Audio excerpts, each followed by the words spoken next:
Hi, I'm Heather with WTI. I needed an upgrade for my bedroom, and I found a really simple way to do it with the Nathan James Andrew bedside table. It not only has those gorgeous mid-century modern legs, but 2 drawers for all my stuff and that nice cane front that adds a nice natural feel, which I really wanted in this bedroom. Since I was coming from some slightly bigger ones, I wasn't sure if this size would be right, but I can keep more than enough stuff on top as well as charge my items that I need to. It's everything that I need, and it still has this simplistic look that really upgraded our bedroom.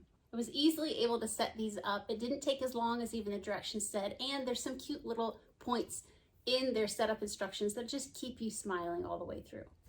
I even talked my husband into falling in love with this. Don't know how I managed, but it's probably because it has this nice, dark, sleek feel so that he could get on board with it as well.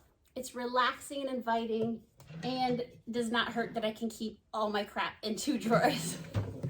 I am a huge fan of Nathan James, and these Andrew bedside tables are better than I could have imagined. I really liked their sense of humor in the instruction manual for setup, and of course, I love their style. They really accent my bedroom beautifully, and they're fully functional.